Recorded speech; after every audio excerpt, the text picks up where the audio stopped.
Hi, and good morning from Israel. I'm so happy to introduce Erez Kaganovitz is here with me. I'm Uriah Roth. I'm the director of the program Mitchabrim Connections. We're just here today just to give you a little bit of glimpse of another great program that Erez has been doing in the past previous programs with the JCCA, and now he's here today from Israel to give us a little bit about his new project. Erez, bevakasha. Well, yeah, thank you so much for having me, and I really appreciate this opportunity to speak about Humans of October 7 project. I'm going to share my screen so we can start with the presentation.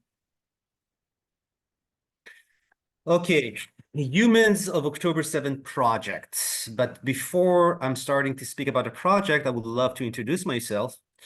My name is Erez Kaganovitz. I was born and raised in Haifa in Israel. I'm living in Tel Aviv for the past 10 years. I'm a photographer and a storyteller, and I'm the human behind the Humans of Tel Aviv, Humans of Israel, Humans of the Holocaust, and right now, the Humans of October 7 projects. Now, I want to tell you a little bit, to give you a little bit of a background, why did I started all of these projects, which actually, essentially all of these projects are, I started them in order to tell the Israeli story, the story of the Israeli society. And I remember that when I was a kid, I was always mesmerized by different cultures and different languages. And I remember that I told myself that when I will have enough time and enough money, I would probably hop on the first jet plane and I will go and travel and see the world. And this is exactly what I did. I've been to Europe, I've been to the States, I've been to India 5 times. And the thing is that most of the people don't realize that I'm coming from Israel. And that is probably because of my accent, which I acquired after watching endless episodes of Seinfeld and Friends. And when people first met me, we have a conversation, and the first question that somebody's probably going to ask you is, where are you coming from? And when I told people that I'm coming from Israel, you could actually see how their facial expressions started to change. And then you had a lot of the conversation, went to, you're coming from Israel. Isn't it a place where you're actually at perpetual war with your neighbors? And the conversation was always about the conflict. And I was really frustrated with all the misconceptions that people had and also have right now about Israel and about Tel Aviv. And I remember that I told myself that if I had the ability back then to actually take those people back with me to Israel so they can see in their own eyes what Israel and Tel Aviv is all about, I don't know, maybe, just maybe I would be able to change those misconceptions. And then I realized that I will create the Humans of Tel Aviv project. And in this project, I actually photographed more than 2,000 life stories. I went into captured, people's stories, and there's a picture, and there's also a few paragraphs that actually tell their stories. And the idea was to show the diversity and the multiculturalism and vibrant civil society through social media. And it's an amazing project where you actually see how special the Israeli society really is. And one of the things that I'm truly doing in this project is that I'm not trying to enforce my own ideas or my own beliefs. I'm showing the reality the way that I see it, and I let other people, connect the dots for themselves. And as I mentioned, I captured more than 2,000 life stories and exhibitions. I worked a lot with the JCCA, and I presented the exhibition of Humans of Tel Aviv and Humans of Israel all across the states in various JCCs and federations and campuses. And one of the projects that I started after Humans of Israel and Humans of Tel Aviv was Humans of the Holocaust, because while I was traveling in the States, I stumbled upon a survey that showed that 66% of young millennials in the States never heard about Auschwitz, and 50% of those young millennials could not even name one concentration camp or a ghetto. And then I realized that we have to tell that story in a different way, in a different angle. We have to ignite a great spark of curiosity at the viewers so they will be able to engage with that. So it's a different project. I'm going to show you just one picture so you will have a better understanding. In this picture, you can see Dougal Leitner, and Dougal Leitner is a Holocaust survivor. And the first time we spoke, he told me that the only thing that actually kept him going while he was in Auschwitz was his sense of humor. So we both realized that we have to do some kind of a different picture in order to tell his story.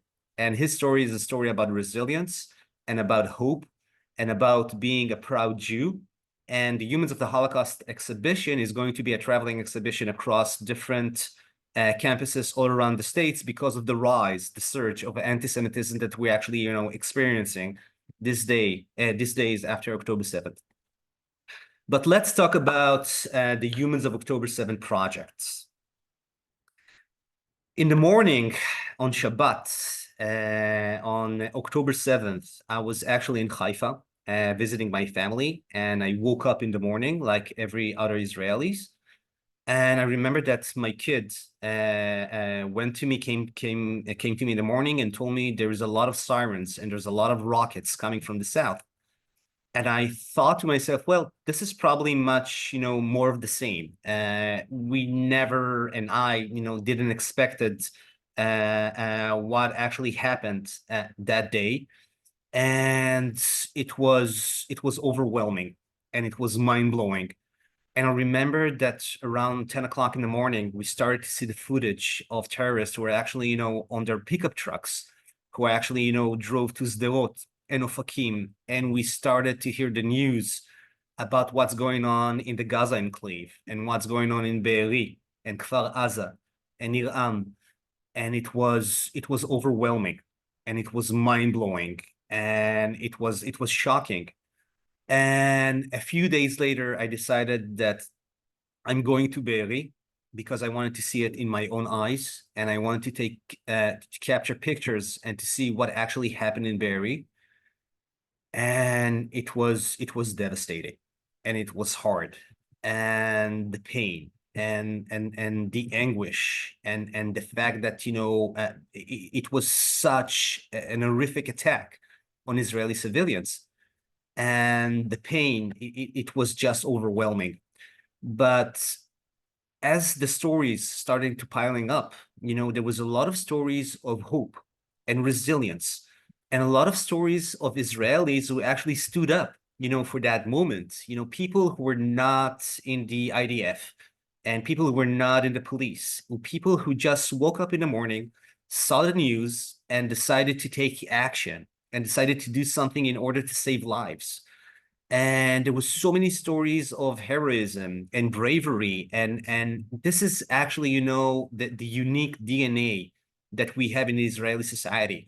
And I thought that we have to tell those stories.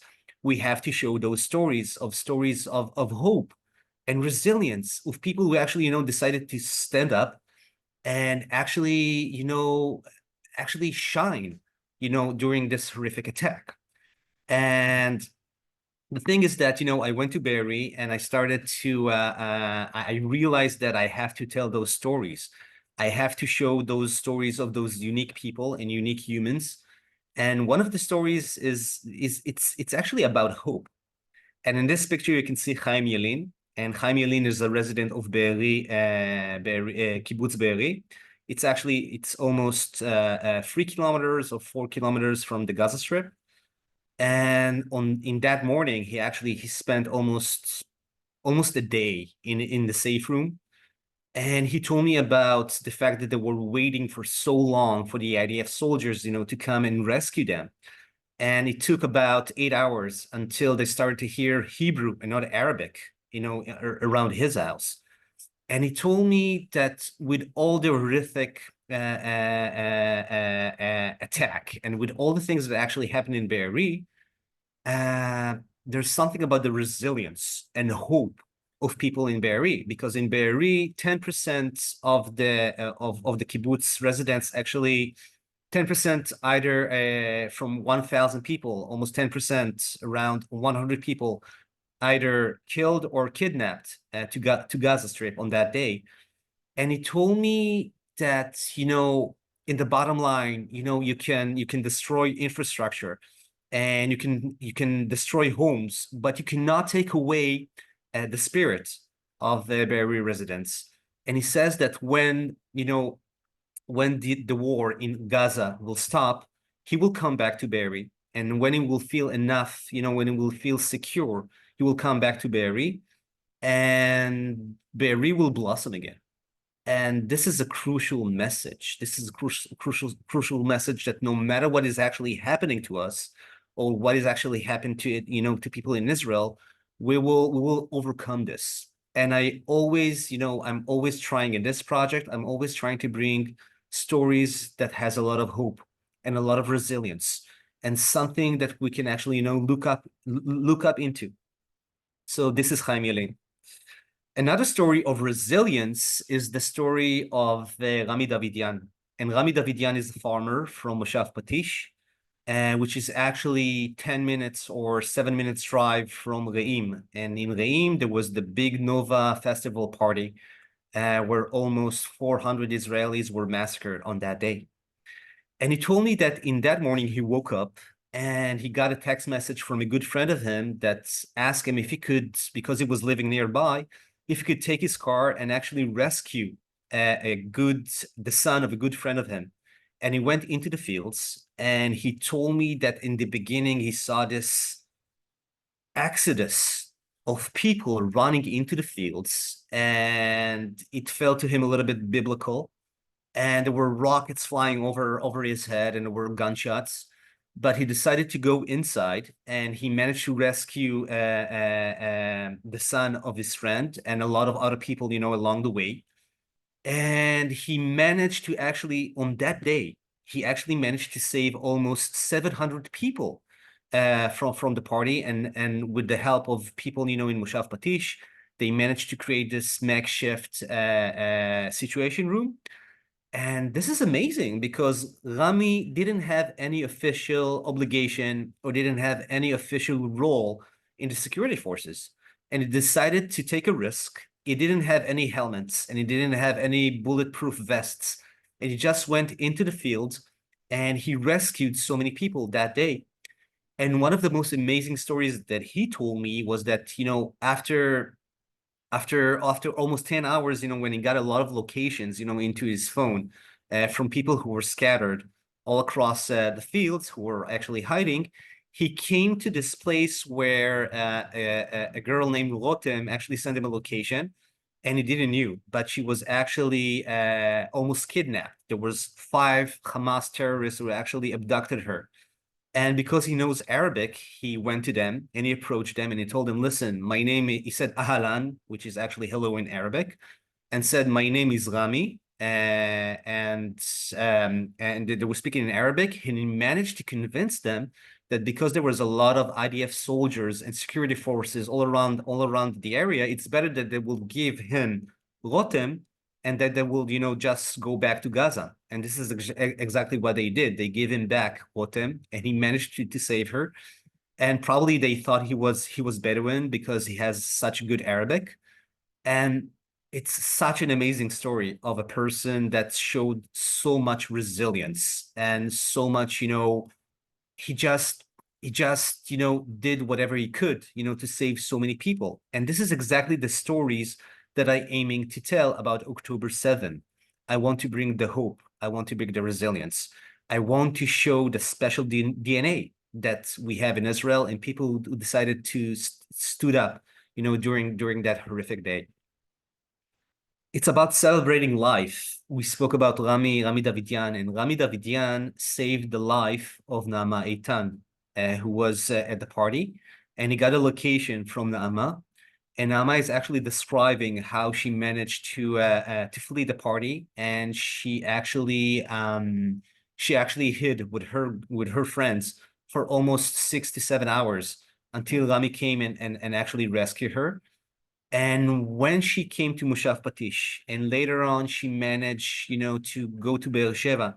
And when she came to Be'er Sheva, she met a good friend of her, and her friend actually got a bottle of arak. It's alcohol. It's anise alcohol and 3 chasers, and says, "Listen, right now we have to do lechaim. We have to make cheers." And she was overwhelmed. And she told me that only the day after she realized how important that was, to make lechaim, to make cheers, because that was the first time in her life that she actually celebrated her life and make a toast for her life. And when you think about it, lechaim, when you hear it about in Hebrew, for me, lechaim, it's like I never thought about it, but it's actually, it's to life. We have to celebrate life. And this is her message, that no matter what happened to her on that day, she realized that every day that we're actually, waking up in the morning, we have to celebrate our life, and we have to make this world a better place. And this is one of the messages that I hear a lot from a lot of survivors from the October 7th attack. It's about being a proud Zionist. It's about being a proud, to be proud of what are you actually doing. And the story of this amazing person that actually, Tali Medina, that actually she's the manager of the Urim Dairy Farm. And on the day of October 7th, in the morning, she started to hear all the rockets flying over her head, and her husband went for a bicycle ride. And then he texted her that, listen, there's a lot of terrorists in Urim Junction. And unfortunately, her husband lost 2 fingers because of that shooting. But Tali decided that no matter what, nobody is going to move her from the dairy farm. And every day, as usual, she decided there's going to be free milking a day in the dairy farm. And when I asked her about, listen, this is a war zone, why did you decide to actually stay in Urim? And she told me that for her, this is actually being a true Zionist. And this is something that nobody will move her. And was her duty. And she actually stayed in the war zone, and she made, the farm work as it should be. And this is the story of, resilience, that no matter what is actually, happening to you, you stand put, and you're going to do your job, and you're going to do whatever it takes to actually you're going to do whatever you can, and actually, to keep continuing with your life. And that is pretty impressive. This is pretty impressive. It's the stories of coexistence. And when the October 7 horrible massacre and horrible attack was not only against Jews, it was also against Bedouins and Arabs and Muslims and Christians. And the story of Hamid Abu Ar is so mind-blowing that I really wanted to share it with you. And in Hamid, the story of Hamid is that, in the morning of October 7, he went to Ma'un Junction. It's in the south. And there were 8 terrorists on motorcycles who just, saw his car, and they just sprayed him, with their Kalashnikovs. And because of that, his wife Fatma was driving in the car, actually was killed and murdered. And when he realized what's happening, he took his son, his kid, his baby. He's almost 10 months old, and he took him from the car and he started running. And he saw in the junction a big electric closet, and he went inside and he hid in that electric closet for almost 8 hours or 10 hours. And after 8 hours, the terrorist actually came back to the junction and actually hid behind him. And he realized that while he was hiding over there, he realized that IDF soldiers are approaching his direction. And he heard the Hamas terrorist actually saying that they are planning an ambush for the IDF soldiers. And he decided in a split second that he's going to save the lives of those IDF soldiers. And he ran out of the electric cabin, and he shouted into the soldiers, listen, there's an ambush. You've got to save your life. And he managed to actually, to save the lives of the IDF soldiers, and he managed to save his life. And this is such an amazing story about coexistence, and about the fact that, that this attack was not only against Jews, it was against Arabs and Muslims and Christians. And Hamid said that, that in the bottom line, one of the things that he learned after October 7 is that Jews and Arabs in Israel can actually live together. And we have to do everything in our power in actually to do so. So this is such an amazing story about saving lives, and about showing your true colors, and about how you can actually, make this place a better place after all. And it's about looking into the future. It's about Oli Doron from Kfar Aza. who actually spent almost 24 hours in the safe room. And she told me that even though with all the pain and all the anguish that she suffered and the whole of Israel society actually suffered during that day, we have to look into the future and we have to think how we actually, overcome this. And there's a lot of things that we have to change, in the Israeli society. And there's a lot of things that we have to amend. And there's a lot of tikkun olam that we have to do in Israel after October 7th. And I really, really hope that we will be able to do so. And I really hope that, this is one of the signs that I managed to capture in Israel, in Tel Aviv, that I think that even, President Biden actually quoted this quotation of Golda Meir, said that, we have this secret weapon. We have no other place to go other than Israel. So we have to overcome this. And I know that we will overcome this. And I know that we will actually, we will win this, but we have to be together. And I would really love to come to your community and to tell the story of the heroes and of the incredible people and the incredible DNA that we have in our Israeli society, and to tell the stories of the humans of the October 7 project. And this is the information to actually, to reach out to me. You can scan the QR code, or you can send me an email, or just send me a WhatsApp, and I will love to speak with you and share more information, and hoping for better days. Thank you so much for this opportunity to present the Humans of October 7 project.